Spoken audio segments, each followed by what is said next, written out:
What's the timing then, Nigel, of the Falklands? Was this before? Yeah, what happened was I passed selection. Then you get a 3-week period of weapon training and stuff like that, ambush, basic patrolling techniques, purely because if guys that have come from core units like engineers or the REME, or even indeed the Navy, they pass that initial selection, they need to have a grounding on basic soldiering, because that's what the SAS is all about. It's soldiering, it's infantry skills. So they needed that. So that 3-week period was basically really for them and for us to get up on speed with ours, but for them to actually understand the basic of patrolling. We then went to the jungle for, that was horrendous, for a month, basically it's not 4 weeks. At which point I slipped off a log and my shoulder opened up again, and they had to casevac me out because of infection. I didn't want to go. I mean, I really didn't want to go. So they casevaced me out. So as a consequence, I didn't pass selection on that phase. But they said, you come back. So what happened was I then got RTU back to 2 para, back to C Company Pathfinders. Yeah. But I don't know about the CO at the time. I think he was taking the piss because he made me bed installment, of the company, which was brilliant, really, because I had my own bunk. Yeah. I mean, these days, I think everyone gets their own bunk. But back in my day, it was like 8-man room split with a partition with 4 in each. And there was off to a side, there was a corporal's bunk. But on one particular floor, there was the bedding store and corporal's bunk, which was a double-sized corporal's bunk. So I managed to get that. So I was taking the piss out of being the mattress stormer while I recuperated, because I still had this bloody shoulder, which was festering, it's pussy. Then we got the call to go to the Falklands, and I'm thinking, bloody hell, I hope I don't get downgraded. And I try to play the big. I didn't want to be on rear party. I wanted to go to war with the blokes. None of us really knew we were going to war. We just thought it was it'd be settled. Thatcher and Alexander Haig. He was doing this shuttle diplomacy, wasn't he, from Buenos Aires to New York to London, and we thought it'd get a negotiated settlement. But as the weeks went on, the guys were training more and more. My shoulder was getting better, but it still wasn't 100%. I remember tabbing with a field dressing over it and trying to stop it from weeping. Because I really didn't want to get downgraded. Anyway, the OC at the time, the C Company, Roger Jenner, absolute cracking guy. When 3 para got the orders to go with the first part of the task force, we thought, shit, we're not going to be with the party. And then Colonel Jones, bless him, apparently decided to pull rank and got 2 para down as well. So we followed the main task force of 3 para. We're about 2 weeks behind sailing. So Roger Jenner, the OC, said, Spud, you're coming with us. I went, okay, lovely. So C Company was then, because it's only half a company, was split into 2 groups, patrols and recce. Now I was patrols initially before I went up to Hereford. But because there was no place in patrols, I got put in to recce, which was fine because they're just a mirror image of each other, and everybody knows everybody. So that was it. I reverted my rank of mattress storeman and got put into recce. So we sailed down there, but my shoulder wasn't right, and I hit the beach with this shoulder still an open wound. But thank fuck it was cold down there, because obviously the cold compresses it and tightens it all up. You don't feel it so much. Yeah. And then do you want me to carry on about this, or? Yeah. Let's hear it, Spud. It's fascinating.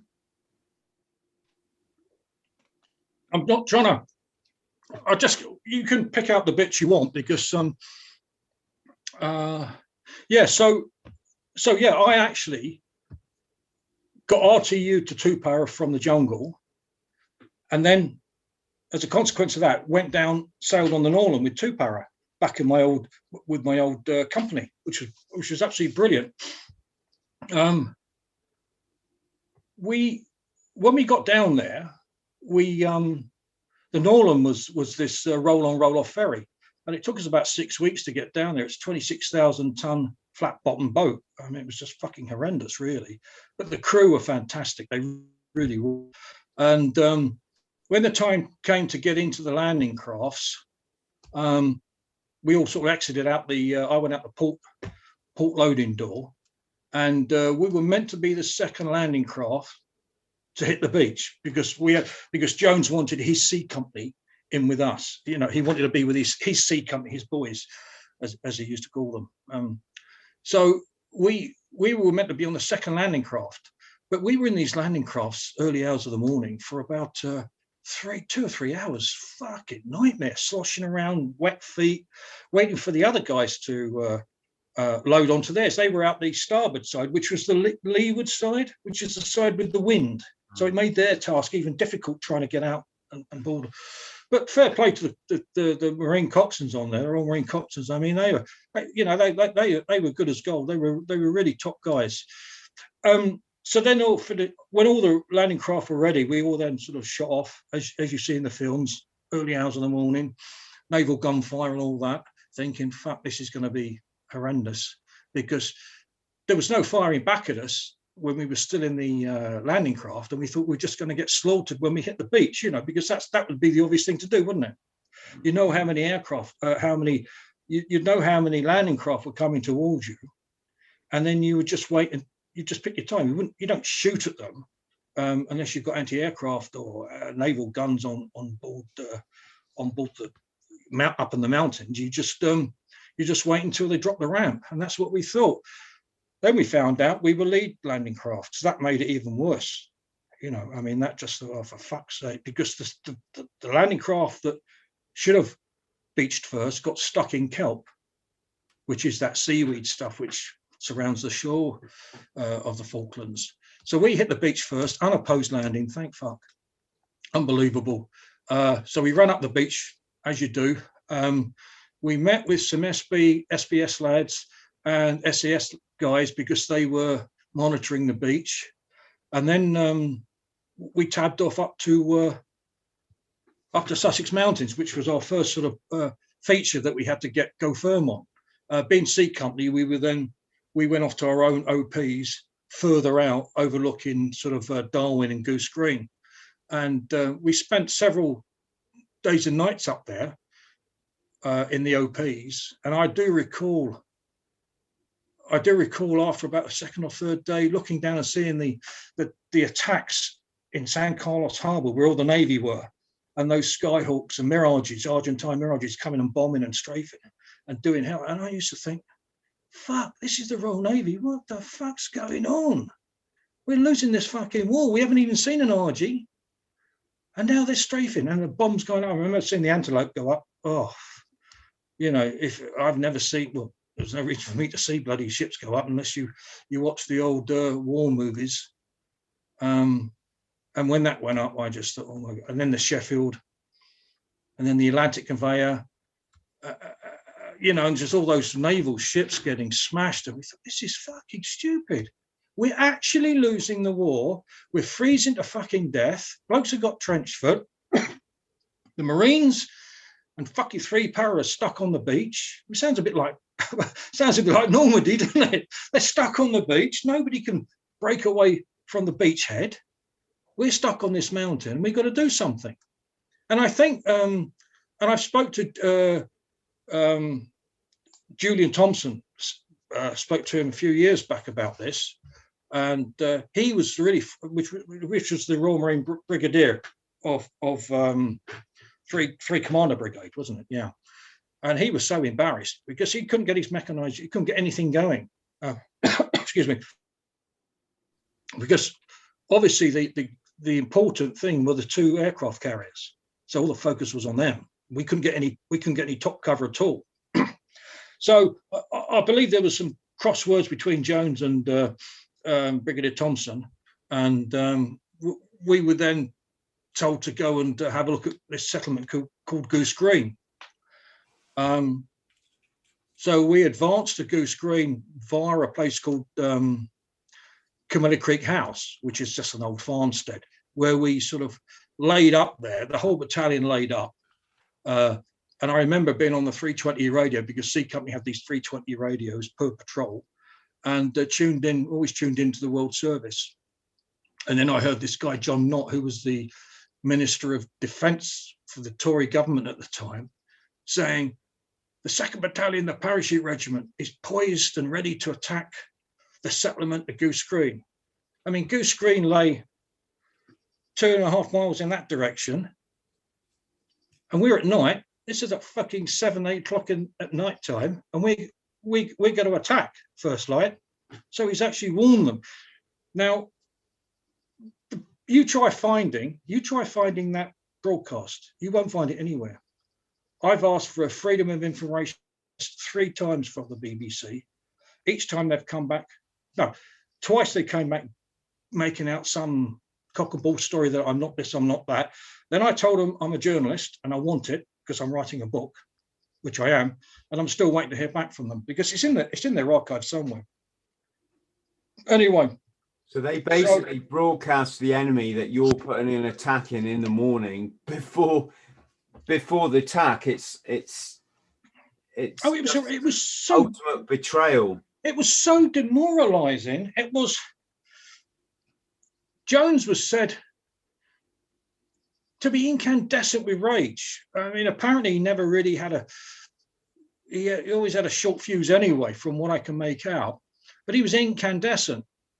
And Dave Wood, who was the adjutant, was in this meeting that Jones was giving to the commanders. And he came out and he said to my mate Duke Allen, who was a Lance Corporal he was in the MT section, and all the MT boys were actually the stretcher bearers, in war. And they're normally the characters. I think they're the characters of any battalion, really. They're the guys that have seen and done it, but just want a bit of an easy life. They kind of like the idea of messing around with vehicles. And Dave Wood, the adjutant, came out and said to Duke Allen, he said to the words of, gentlemen, what's he say? Oh yeah, he said, gentlemen, tomorrow morning, the promotional, I'll get this right for you. He said the promotional, it'll come to me.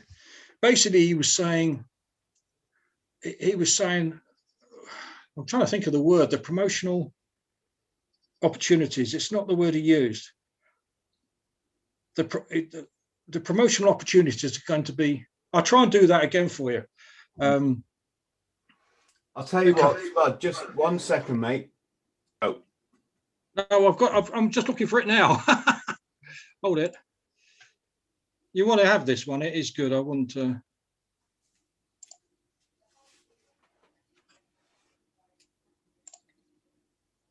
we go. Right. Whose name? And we'll find out something.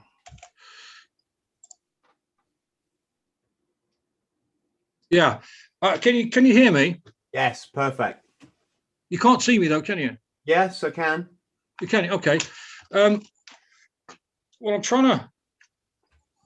Okay, this is from Duke Allen, who was MT, but they're the defense. They were defence platoon down south. They got renamed, and he said to me, it was on the night before Goose Green. We heard the radio broadcast from the BBC, and that guy John Knott. We've all stood about in a small gang alone with Adjutant Captain Wood, which his name was Captain Dave Wood. We were all standing around waiting and listening to the BBC World Service when we heard a voice out of the radio grassing us up, and basically Captain Wood came straight across to us and says to no one in particular, gentlemen, the promotional prospects in this battalion tomorrow are going to be fucking excellent. And the irony of that is, Chris, he got killed a few hours later. Oh my God. Yeah. You're down there, you're about to, it's the pinnacle of anybody's military career. You're actually going into battle. You're facing a determined enemy. They're dug in. They're in far more extreme numbers than you. Yeah. And you're a bloody not far off a teenager, I'm guessing. And you're about to set foot up that mountain, and you know not all of you are coming back. Amazing. Some of you are gonna, die on that mountain and stay there. The BBC broadcasts to the enemy that you're coming. It doesn't get worse than that, does it? No, especially when it was, it was gusting minus 20 degrees. It was just unbelievable. So I kind of like that. And Captain Wood came straight across to us and he says to no one in particular, gentlemen, the promotional prospects in this battalion tomorrow are going to be fucking excellent. He got killed a few hours later. God. I've got some cracking stories from the book on that, but so that's what happened. Then C Company, being what they are, we went and go and have to set the start line for the battalion attack. Now, for guys that are listening and girls that are listening to you have to have a start line to do an attack. It's an imaginary line on the ground where a battalion lines up ready to go and advance to contact. That line has to be found. And that was my task for A Company, to go and find the start line, a start which is close to enemy, but not close enough for them to see you or hear you. So myself and my little patrol with a guy called Ken Rayner, who was a force crew, we led A Company into the attack. Then other parts of C Company led B Company to their start line, and then D Company. A Company were the first to attack. They attacked a position called Bocker House. Now, of course, once you attack, you obviously your element of surprise is gone, obviously, because you start shooting, and anybody for fucking miles around knows there's something happening. So they started to attack. They took their position, and a company attack. First company attack the parachute regiment had done for, I don't know, probably since Radfan or something like that. And no one was killed.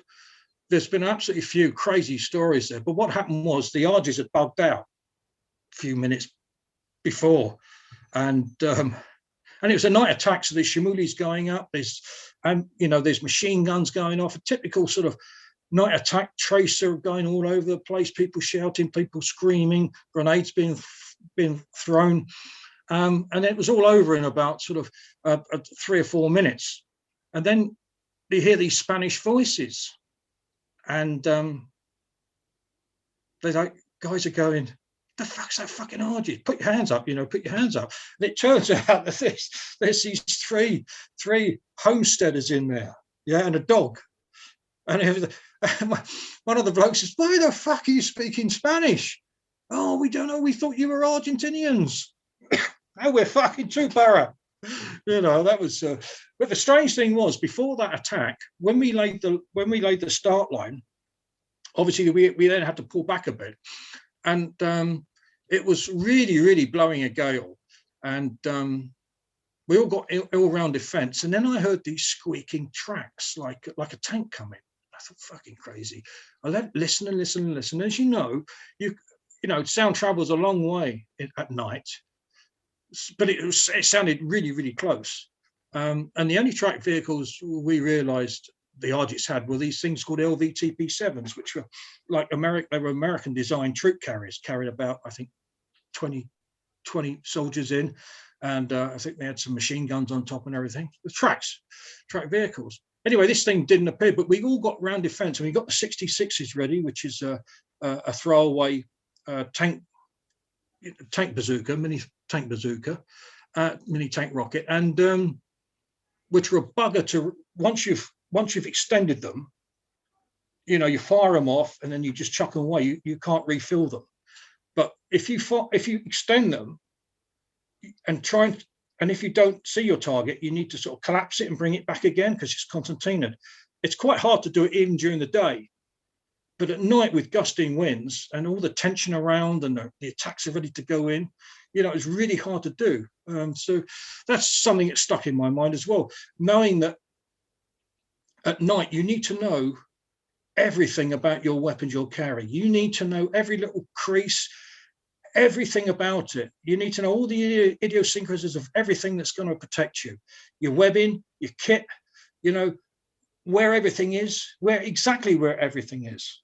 Yeah. And in particular with your weapons, you need to know where the safety catch is and how sensitive or not it is.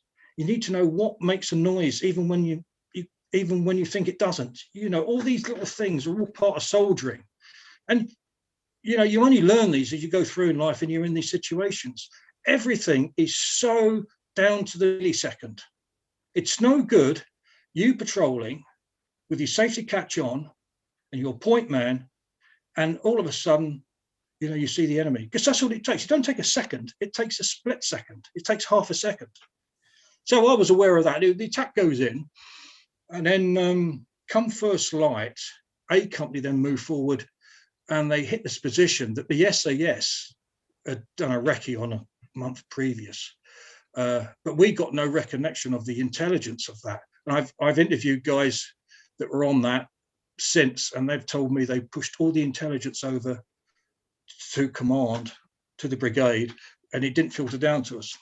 Anyway, so A company going, do you want me to go through this? Yeah, you're doing wonderful, mate. Absolutely. Do you want me to? I mean, because you just tell me. I'll try and cut it down.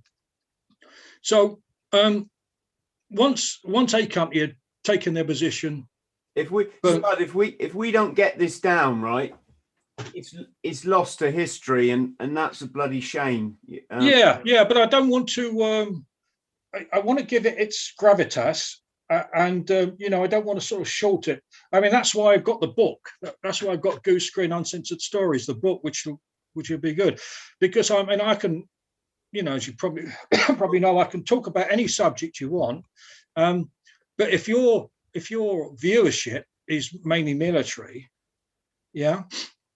We're a bit across the board, but yeah, I challenge anyone to not find out what it's like as a young man, having to get stuck into that battle and thought processes, your kit, your worries, your fears, how was it with your buddies, and to lose people as well, which is the bitter end of war, isn't it? Yeah. No. Okay, then. Well, I'll try and keep it succinct, but keep it going.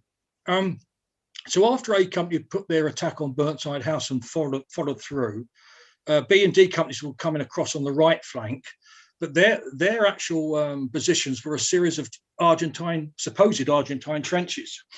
And as the Boca House attack went in, then B and D company came under fire too from these sort of line of trenches, and we're talking 1.5 miles from Goose Green, and we're talking about 500 meters from a feature called Darwin Hill, okay, which is a sort of a rolling pimple in front of Goose Green. I mean, we're heading south. We've got the sea on both sides because it's an isthmus. We've got the sea on both sides. The isthmus is only about 0.5 mile wide, okay. Darwin Hill was right by the sea on the left. Boca House was right by the sea on the right. And you've got basically a line of extended line of paratroopers, A company on the left, B company in the middle. Wrong, B company on the right, D company in the middle. They did change later. And you've got C company now coming as reserve company. We're only half a company strength. So we're bringing up the rear. So as light starts to come in, and in that part of the world, it normally gets light about 10 o'clock in the morning because it was Maytime. And there was a bit of a firefight going on to the high ground to my left. Okay, there was the odd sporadic fire going, and thinking nothing of it, just probably taking out an Argentine sentry. And all of a sudden, we got rained down with mortars. I mean, literally, they just came down on us, and you could hear them because they make a plot, and you can basically sometimes you can see them as well. And they just come down and just rained us all. They caught us out in the open. And the only thing that we could do was run forward to the feature of the bottom of Darwin Hill. Now, before that, we all hit the deck, and there were mortar rounds coming down. There must have been, over a period of about 3 or 4 minutes, 30 rounds come down. Some of them weren't going off. One of them landed right between my mate's feet, literally, within about 4 foot away. It just went into the peat and didn't explode.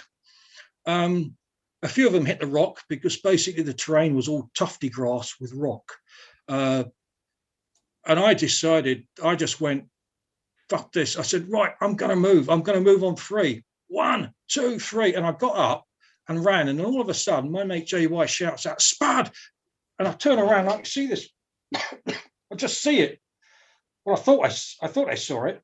I stopped and it exploded probably about 10 feet away from me, and it was all tampered by the peat.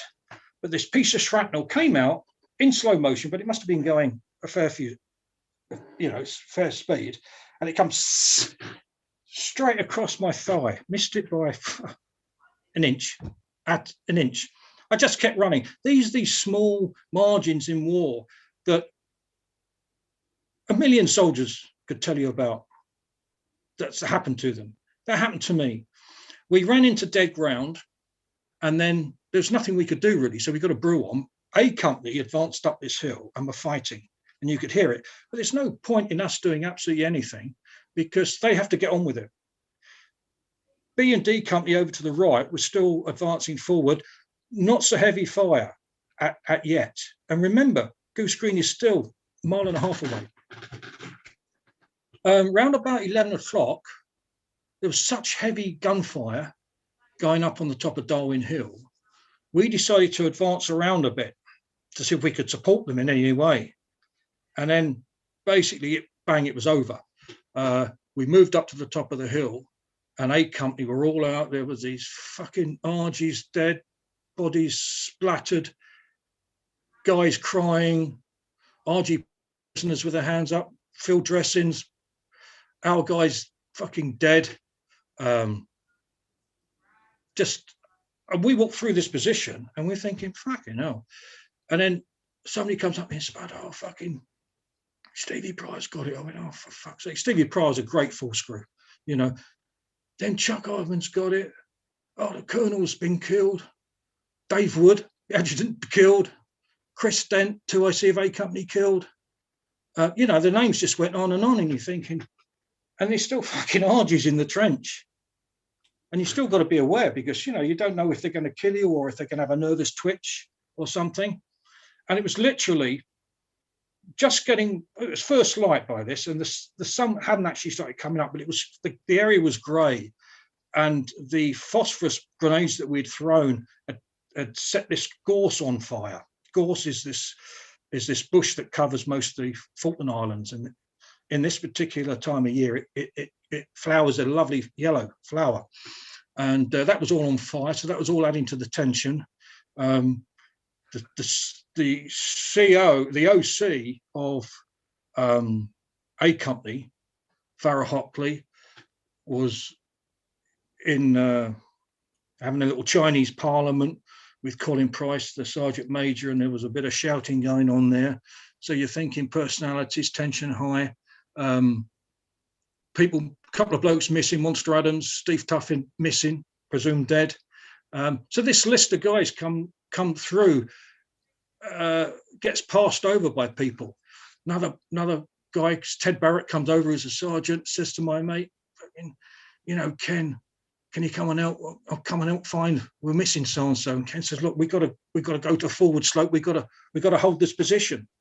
So as we move forward, as we move through A Company's position, and it was just, when you start seeing blokes crying in a war film, you think, oh, fucking wankers. Some of these guys were young, they were 18. And they'd obviously been through this real traumatic experience. Literally, they're sitting down there with these fucking dead arches all over the place. And I'm thinking, oh my God, oh my God. So we're told to advance to the forward part of Darwin Hill, which then overlooked Goose Green. So we're advancing, and the rest of the guys, the battalion, are clearing up, doing ammo restats, getting the wounded, the injured, and all this business, and doing body counts, and shoving off these RG prisoners and stuff, and who, as far as I can make out, were proper soldiers. I mean, they were the proper dude on top of that on Darwin Hill. Contrary to popular belief, they were all conscripts. I don't fucking think so. But I mean, even a conscript can pull a trigger.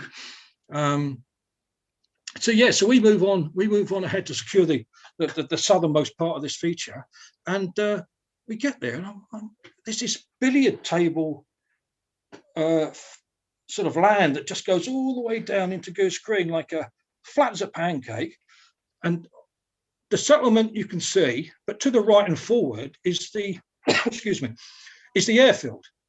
And there's Bakaras on this fucking airfield. These Bakaras are turbojet ground attack aircraft. I mean, they're just absolutely horrendous pieces of kit. We were more scared of them than the Mirages or the Skyhawks. And I'm thinking, what is going on here? All the screaming and nonsense is still happening behind us, but we're having to focus on in front. And then I can see all these hundreds of them, all on the airport, which is a grass strip, really, and all in front of Goose Green. And I'm thinking, fuck, can't they see us? Why aren't they firing? Because we didn't know at the time, but they had these Oerlikon guns, 30 mil cannons, anti-aircraft guns. Well, you would do if you've got an airfield, wouldn't you? You'd secure it with these anti-aircraft, which they later turned into the ground roll, and started firing at us.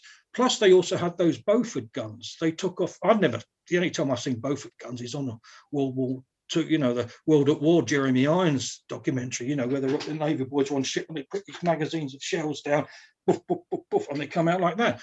Well, they had a couple of them. They'd taken them off ship and they had them in the ground roll. Of course, we didn't know about that until we started to advance. But anyway, I see all these RGs and I'm looking around and I see my mate Charlie. I say, Charlie, why can't they see us? He says, well, I don't know. He got the binoculars out. Well, Ken did, because, there's only one per patrol. And he says, yeah. He says, they're RGs. They think we're RGs, he said. They must do, otherwise they'd be firing at us. Then Ken sees the guns. So that was it. About an hour later, well, it wasn't. It was about 40 minutes later, because they wanted to keep the momentum going. Chris Keeble, the 2IC of 2 Para, took over, Major Keeble. And basically, we had to keep the momentum of the battle going. And C Company were ordered to advance down this slope, while D Company and B Company, who were still fighting their own little fights with trench positions over to the right. So Ken says to me, right, Spud, we got to go down the slope. I said, you're fucking kidding me, aren't you? He says, yeah. He said, you're point man. Because I'd been point man with Ken previous, and I guess he could trust me, because point man is you got to be semi-switched on, and it was just one of those things. So I said, oh, for fuck's sake, Ken. He says, yeah. He says, it's got to be you're first. And basically we went down the forward slope of Goose Green in what they call an arrowhead formation. So there was me at the front, 2 guys behind me, then 4, then 6 or 8, and then it sort of went out like a wide arrowhead. And at a distance back, probably 30 feet, would be the HQ and the signals element with Major Jenner, Roger Jenner. So we advanced the contact like that. I fixed bayonets. And then you heard this fucking Spuds fixing bayonets, and you heard this clink, clink, clink, clink, and everybody else was fixing bayonets, because I thought, well, what the fuck? You could see these sort of command tents in front, well, about 300-400 meters in front of us, well before the main position of Goose Green. So you just advance the contact like you just think this is the end of the 20th century. Isn't there an easier way of cleaning up this position? So we advanced, and all of a sudden, there's something happens. There's some shots happened and everything else. So they opened up with the Oerlikon guns. They couldn't get the Beaufort. I realised later they couldn't get the Beaufort guns into trajectory they couldn't get them down much because we were coming down a forward slope. So they were firing up at the top of the hill at Darwin. So I ran like hell. And then we got a load of casualties got hit in the HQ element. 3 platoon A company came to support us because, like I say, we're only half a company strength. So they came up to bolster up our ranks. So they were behind the HQ company of the HQ element of C company. But as soon as the firing started, they got caught out in the open and basically scrambled back the other side into dead ground of Darwin Hill feature, which left the HQ element out. They all got smacked to pieces, injured, some very badly. One guy was killed. My mate Charlie was left had to look after him. And then he died. And then they had to work on another guy. He died. Another guy, the OC got hit, and he was working on the blokes. I mean, the whole of his HQ party basically got hit. And you could hear it on the radio. Contact weight out. Contact hit. I'm hit. And it's all. I didn't know anything about that because I ran like fuck. I'd run like hell into dead ground. And then we came to this stream, and the sea was to our left, and there was this wooden bridge which crossed the estuary, and there was this sort of big wooden feature which was the schoolhouse. And then there's actually no way we would cross it on that bridge. So there was a sort of a roadway as the culvert, as the re-entrant went into a bit of a river, then a stream. There was a road bridge across this culvert. So we managed to cross there, and we got into this area around the dairy, and there was fucking orgies everywhere. And blokes they were popping out of everywhere, and you would just happen to take them out. I moved into a trench, which I thought was command trench, threw a white phos into it. And of course, these white phos grenades were, like we call them, fused instantaneous, because as soon as you threw them, they've gone. So we didn't know that until A company started throwing them and then warned everybody else. But I didn't think it would be that instantaneous. Going out, went in this tent, that was on fire, shot it up, moved to another one, and there was this other trench where there was a dead RG in it, and I jumped into it, and I thought there was, and I felt something. I thought this.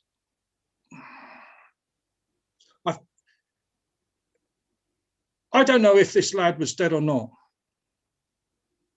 but he felt squidgy, if you know what I mean. And I ended up headbutting him, like real bad. And I think about it now, and I think,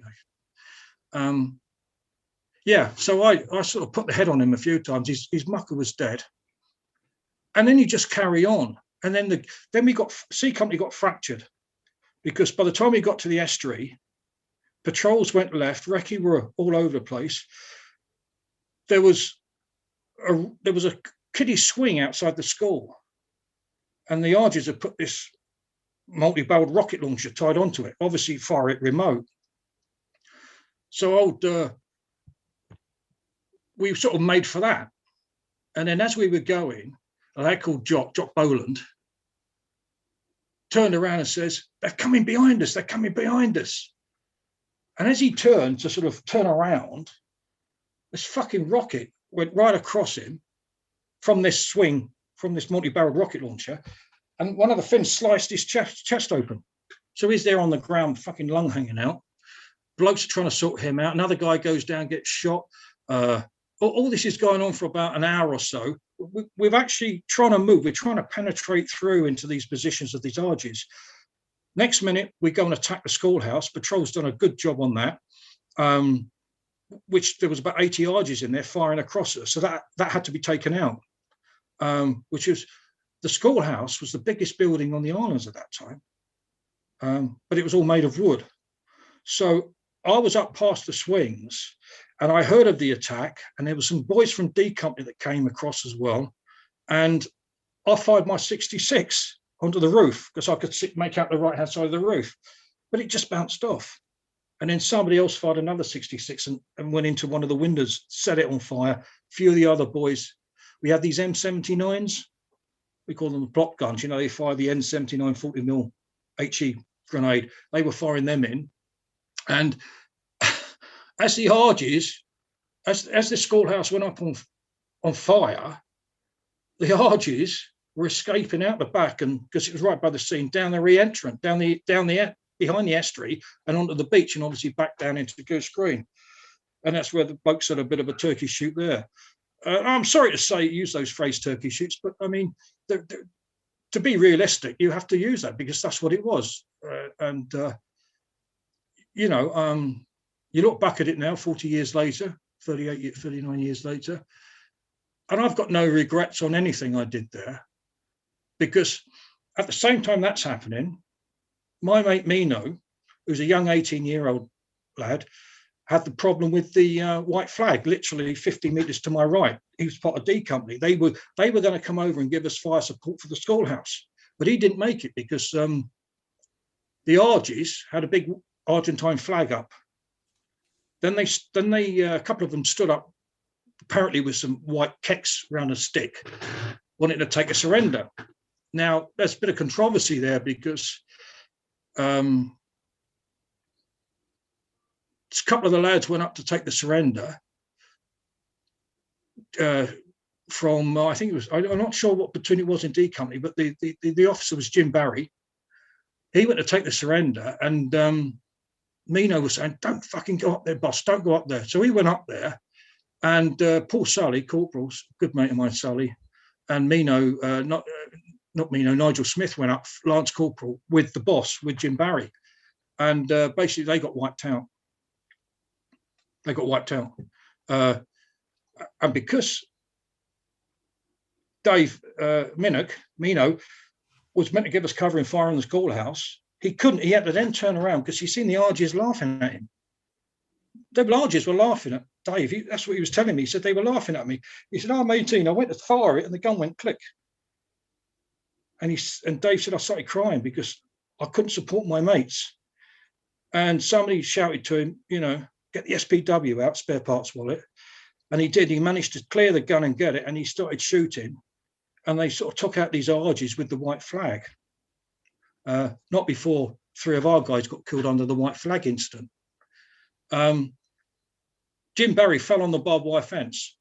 And after a short while, after the Arges had all been shot, Taff Meredith, who was a sergeant at the time of, I think it's 10 platoon, went up to Jim Barry and said to it, and Dave Mino, the machine gunner, 18-year-old, was telling me the story that Taff was talking to Jim.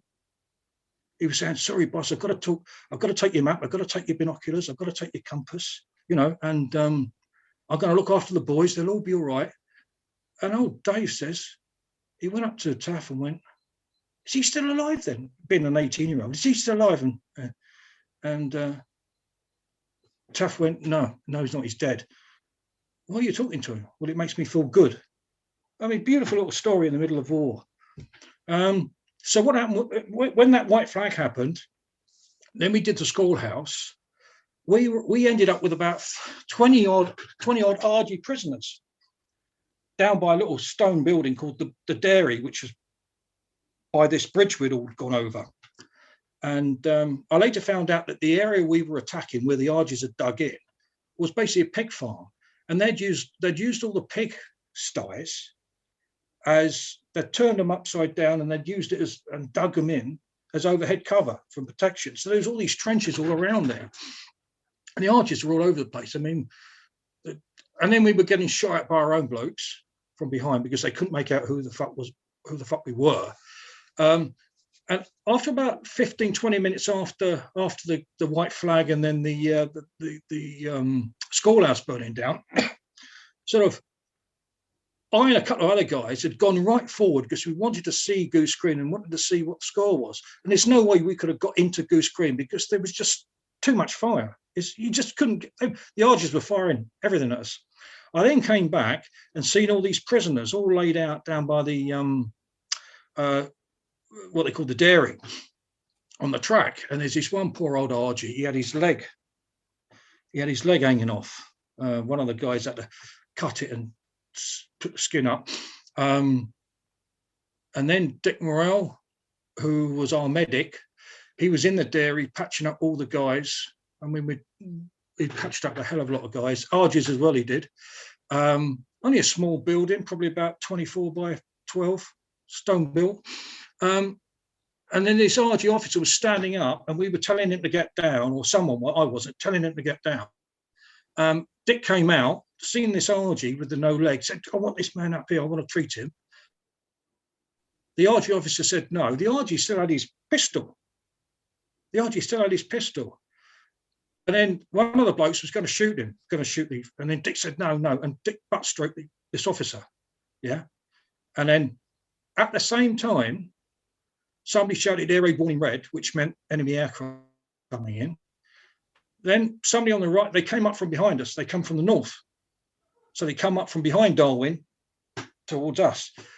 They came round and they just let cannons rip, shot up everywhere. The irony of it is they shot up all the RGs up the track because they were on the track. Obviously, the pilots are lined up on the track.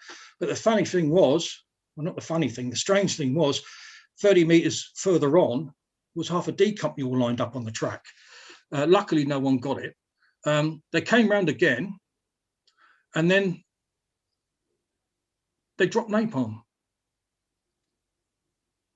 They came round again. One of them dropped napalm, and it dropped past the dairy, just after the prisoners, and it singed me. It was that close because it went that way away from me.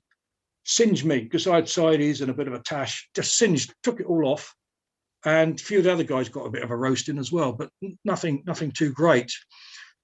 The Pucara pilot was shot down, although he said later that he ditched it. Yeah, and he came floating down into my position, and the guys were shooting at him, and someone said, "No, don't shoot," because obviously we're paras. We don't do that shit. So that, even though the fucker had dropped the napalm on us. So anyway, he landed bang smack in the prisoner's position. And Sid Higginson, who was a sergeant of C Company, RIP now, ordered him to pick the RG up with the no leg. And he didn't, he said, no, I'm not going to pick him up. So he got butt stroked. And then Sid out his badge from his flying jacket. Then he eventually did pick up this RG, this young lad with the fucking leg gone below the knee. After that, there was still the odd sporadic gunfire going around, still a bit of killing, but most of it had died down. I mean, I suppose these days you'd still think that it was still a war going on, but considering what we'd been going through, I mean, it'd been 14 hours since we started on this escapade, and it was just unbelievable, because it's amazing how the human spirit is there, and you get strength from achievement. And also it's like a bit sort of, you know, courage is courageous. Courage is contagious. It's also courageous, but courage is contagious. And that's how we felt. But we realized that we weren't winning this war at all. There was no feeling of adulation and victory. I mean, we had no idea what was going on. We had no idea what our losses were. We had no idea that our mortars, 2 tubes, fired over 800 rounds in that period. We realized they had no more mortars left. They couldn't get them up. They could not bring them up. We realized we had no ammunition left because we were using the RGs. They had the same 7.62, but they had the folding stock SLR, which was a better weapon because it's semi-automatic. And we had no idea what was going on outside of our own little group, I suppose. As the light faded, so did the gunfire. And then patrols got after the schoolhouse, and there was nothing else for them to do in the sense of pointless staying mingling with the RG position, because you didn't know if they were going to put a counterattack in. We didn't really know how much force they had, you know, in the settlement of Goose Green. I mean, we were told by the SAS reports that there was only 400 lightly dug in soldiers. Most of them were aircraft technician for the Pucaras. That's what we were told. But as I said to you before, subsequently I've interviewed a person that was on those OPs and said, no, we told them what was there. So patrols were then pulled back to the top of Darwin Ridge. D Company and B Company were still left in position. They had their battles to fight. They fought on Bocker House and all these trenches. And there's some fantastic stories of heroism there.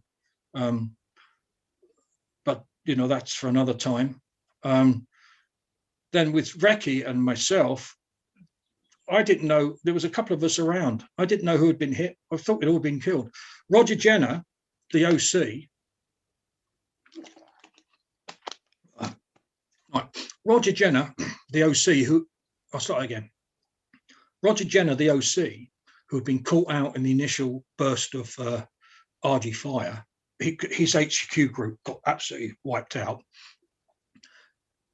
Because he wasn't that far down the forward slope, managed to make his way back. He was injured. He had a big shrapnel wound on his shoulder, and he refused to go to the RAP because once you were injured, and that was apparent back on Sussex Mountains. Once you were injured, the rule was you would go back, you would go to Ajax Bay, then get flown off to one of the casualty ships, and you wouldn't come back again. So Roger stayed up on Darwin Hill, wanting to know what happened to his company. And Dave Charlie Brown, who was the clerk for C Company, you know, fully fledged paratrooper, in fact, a classical trained musician, actually, should have been a Royal Marine.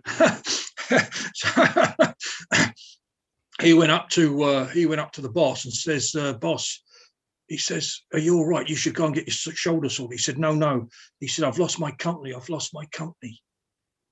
And Charlie says, well, we don't know yet, boss, do we? We don't know yet. I've lost them. They're all gone. But as patrols slowly made their way back up, Charlie went over to see the boss and says, no, they're coming back. Look, patrols are here. And, you know, Paul Farrow, who was the OC patrols, turned up, and, you know, people started dragging back. And then eventually I made it back up, but not before we had loads of casualties, you see. And somebody had to look after the front line. A lot of D Company lads came over and looked at protected the forward edge of what we saw our furthest line of exploitation so far. They secured that, and we had to get these casualties back. We had loads of casualties. The fucking blokes were just screaming there. Oh, it's just awful, absolutely awful. So we were so desperate to get these guys back. So we found a wheelbarrow and we put Smudge Smith in, who had a big open wound, and he was screaming like a stuck pig. So we managed to sort him out. All the Omnipod was gone, the morphine. I mean, you don't give your own morphine out because you might need it. So all the lads and all the medics had used up all the morphine and stuff. So we had all these injured to sort out. We had one lad from D Company. I mean, he had a drip in him, and he was all over the place. Because when the napalm attack happened, when the fucking napalm came in, he did a runner across over a barbed wire fence and kept on running. He'd been shot 3 times, and he still kept running. So we had to sort him out, and loads of others. Anyway, so what happened was Paul Grundy, who was Lance Corporal, who was our radio op for my patrol in Recce, called up, said, you know, we need casualties, and it's dark now. You know, it's dark. Firing's down. The smell of cordite in the air. Bonfire still going off. You know, the gorse is still burning. The wind is whipping up. Smoke everywhere. We've got these arges all over the place. Somebody quite rightly said, right, move them up. So they walked them up. A couple of lads from C Company walked the arges up. You know, there's 20 or 30 of them. And we hadn't really had time to search them all because it was in the middle of a battle. Just thank God none of them did a runner. So they were out the way. And then Paul called up and said, we need, you know, Casevac. We need Casevac quick. And we said, we can't, Rossane came back because we were C Company. We had a different net. We had the battalion net, but we also go back to brigade net. So luckily, a pilot called John Greenoff, scout pilot, who had worked with 2 Para in Kenya the year before when Tupa were on this trip in Kenya, heard the call, and he was told, "No, you can't. There's no way you can do it. You can't fly at night. This too dangerous. The rounds are going off. You can't do it. You can't go over that. You cannot break the ridge into Goose Green." So John said, "Fuck it, I'm going." So him and this other pilot, his Oppo, a guy called Richard, I think, they took 2 scouts off. Yeah, flew over the ridge. So much fire, it drew so much fire, they went back. Okay. And then John thought, I'm not, and this bloke's Paul's on the radio, "Come on, we need casualties, please, we need casualties over." And John said, "Right, we're coming." So they start flying over again, and they're hovering. And then Paul's going, I know this because this is an interview I did with John Greenoff, the pilot. Paul was pleading with him, "Please don't go, please don't go. Charlie 1 Zulu, please don't go." You know, stuff like that. So, which was John's call sign. So they come over and they fly past us. And Paul's gone, "You've gone too far, you've gone too far." You know, getting all the frigging arges. So they turn around, come back. And then I bought this Scout on a 110 flash of a camera. A couple of the other lads had these right-angled torches, you know, the right-angled torches. But I always like to think it was my flash that, and John confirmed it actually. He confirmed I saw the flash. I said, I wasn't sure about flashing because you think it might have been a gun flash or a muzzle flash or something. He landed his Scout. They threw a load of ammunition out. And then we bundled Jock, who was in a bad way, Jock Boland, Rocket Man we call him, in a pod, because this thing had a pod on. Smudger went in and all the other wounded, we piled them in. And it was so overladen, this helicopter, this Scout, that he couldn't take off.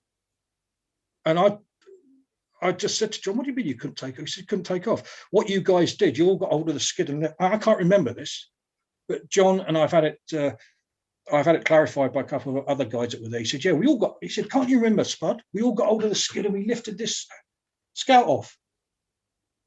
And that's what we did. We lifted it off. And it was, these boys were covered in blood and everything. And John got the DFC for that.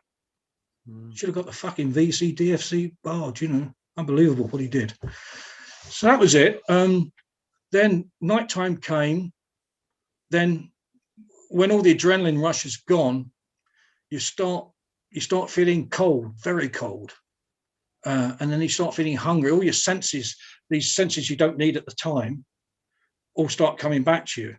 I mean, your body's been shut down and all it uses is the brain, your sight, and your senses, certain senses it uses. But when that threat is drifted away, other senses come back, and hunger is one of them. And we were really hungry. I mean, I was down to about 10 rounds of my normal magazine, because I got shot in the thigh, which took a magazine out. So I pulled it out. I stuck the rounds that I could get down my smock, so they were still there. I had some RG. I had the RG FN on that, and I've still got the round. I've still got the casing where the round went in. Amazing, isn't it? I stuck it around my dog tags. Still got it. Don't know how I kept it. It's just one of those things. Anything goes down the smock stays, doesn't it? Because you've got the belt there. You know, even your Mars bars and stuff. So yeah, come last night. We eventually made ourselves. We sort of walked back up the hill towards Darwin Ridge. Very, very cautious because we weren't sure. There was no password. We didn't know about a password, and the guys are twitchy, of course. And it's dark, but we just assumed and hoped that they would know it's us. So we managed to go up there, and I slept in the burning gorse. Well, didn't sleep, just sat in this gorse. Excuse me, we all sat in the gorse, absolutely bollocksed. None of us slept. Got a bit of a scoff on, got a brew on. It's amazing what a brew does, isn't it? You could be in the most shitty situation anywhere, but you get a fresh hot brew on, and it's beautiful. And then we did that, and then we didn't even have the effort to talk. We just we were just so fucking fucked. But we were ready for the morning. We were ready for the counterattack. We were ready to go in there. We were ready to go in again. I mean, it was the way it was. It's just the way it was. Morning came, and I didn't know what was being plotted during the early hours, but Chris Keeble had managed to get a couple of RG prisoners, and then try and sort out a surrender. And of course, they went to take the surrender. Terms of surrender were worked out on the airfield, and the battalion marched into not marched. We sort of patrolled into Goose Green. I mean, because we were fucked. C Company were absolutely fucked. B Company had to hold their position. A Company had to hold their position. D Company had to hold their position. So it was only the HQ elements and and Chris Keeble that went into Stanley to take the surrender, followed by us. We came in a bit later, and all that jubilation. I'm not knocking the lads. You see those famous pictures of Ken Lakoviak and Hank Hood, God rest his soul, cracking medic, took his life a few years ago because of the horrors of war, drinking the whiskey that the locals had given him. I mean, I've asked about these to guys that were with me at the time. I said, we were so bollocks, we just wanted to sleep. We couldn't, although it would have been nice, it wasn't even in my vocab to socialize. I mean, I was so wound up like the rest of us. We were killing machines. We were just fucking awful young men. Fucking awful.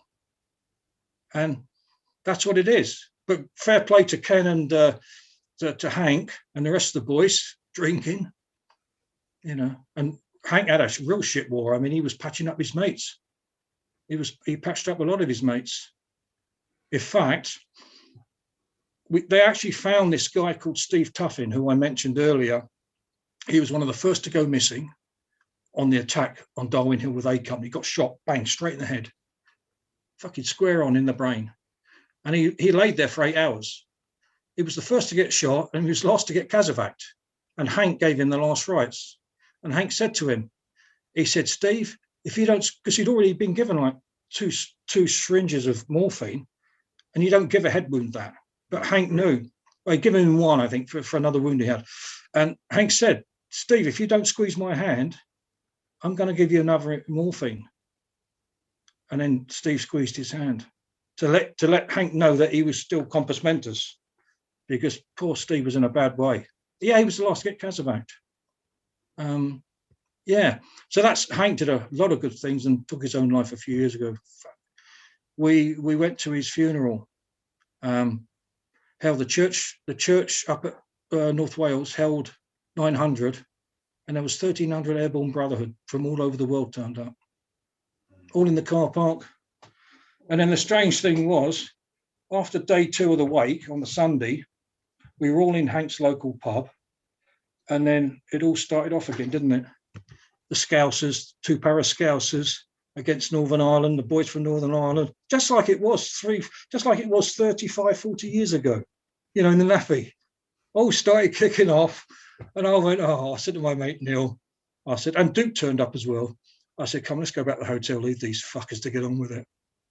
It hadn't changed 35 years. The same old sort of quarrels and characters that always want to fight with people. Crazy. But yeah, so that's where we were with Goose Green. We had a C Company were moved into the Pucara pilots bashers, which happened to be the sheep shearing accommodation during the sheep shearing season. And we'd moved into the Pucara pilots bashers, and they had shit everywhere.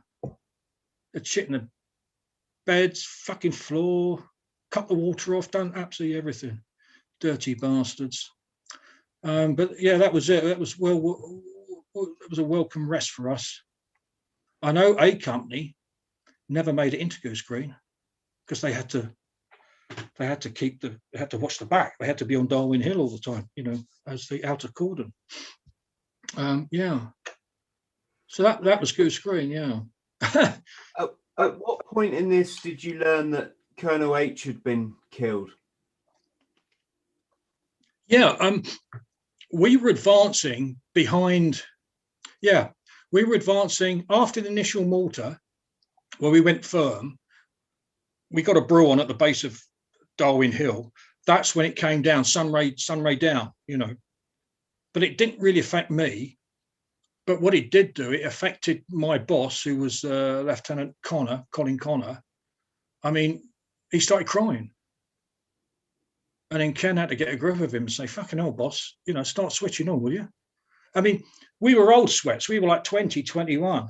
You know, I mean, rifle companies had 17, 18-year-olds. It's Tom's. And if that happened in a rifle company, I mean, the poor old Tom would have been well fucked off, wouldn't he? Because we were the old sweats, it didn't really affect us that much. But I was shocked to see the bloke crying. I mean, you do your crying after. You don't do it in front of your men, do you? Yeah, that's when we heard when Jones got it.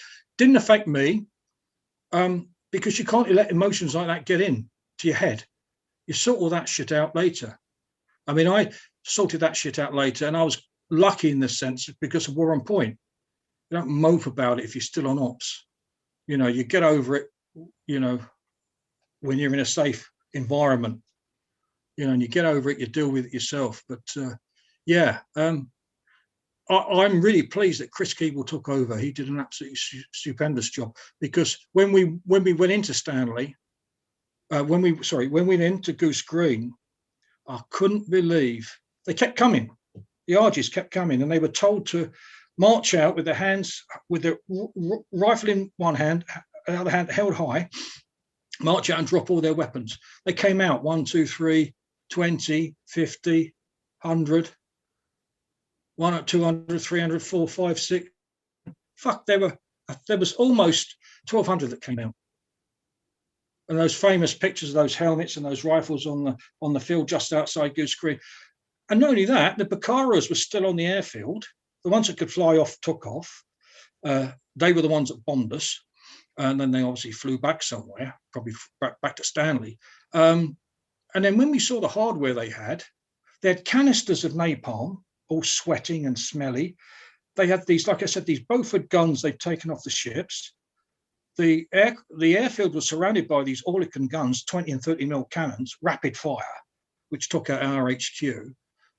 Yeah, I mean, they could have held us for a long, long time. Yeah. I think I'll speak on behalf of everybody listening that wasn't there. It's almost beggars belief, doesn't it? Well, I look back at it now and I go,